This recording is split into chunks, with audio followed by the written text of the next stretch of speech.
Hello everyone, good to be back with you. Pastor John here with the regular From the Pastor's Desk. Peace be with you. I have a question for you. Does a rose bush have thorns or spines or prickles? Does a rose bush have thorns or spines or prickles? Now you might like to ponder that for a moment, and while you're thinking that over, I can tell you that plants with thorns and spines and thistles are mentioned quite regularly throughout the Bible. I'll list just a few of them for you. The first mention is in Genesis chapter 3. Adam and Eve have just disobeyed God, and God is talking to Adam and Eve, and he says in Genesis 3:17 and 18, "Cursed is the ground because of you, in toil you shall eat of it all the days of your life, thorns and thistles it shall bring forth for you." Moving on, Isaiah 55 verse 13 tells a whole different story, relating how different things can be because of the blessing of living under God's grace and love and forgiveness.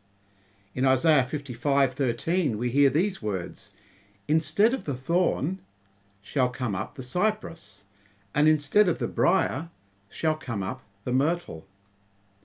This, of course, is a pointer to the coming of Jesus Christ, who makes it possible for us to be forgiven, made new, and live eternally in God's peace and love.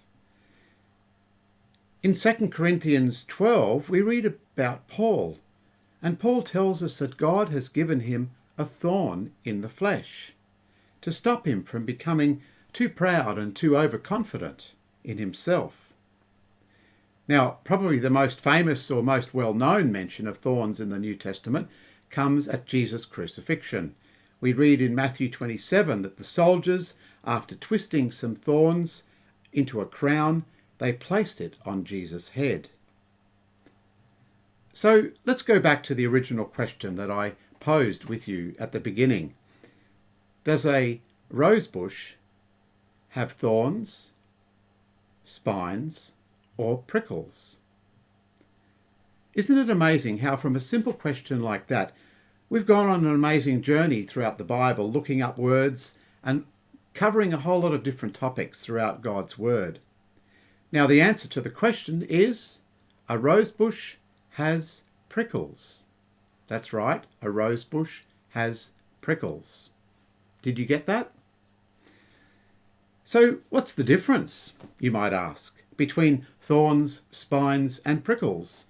Well, in brief, thorns grow from shoot material on a plant's stem.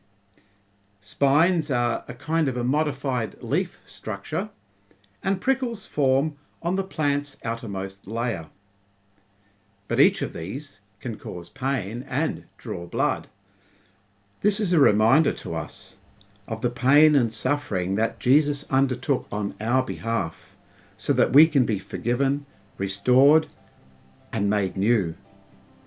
Each time we are pricked by the problems that we experience and encounter in our day-to-day life, we can rest securely in Jesus, who has been there, and he gives us his peace, his hope, and a joy that never fades. May God bless you all, and I look forward to seeing you again next time. God bless you all. Pastor John.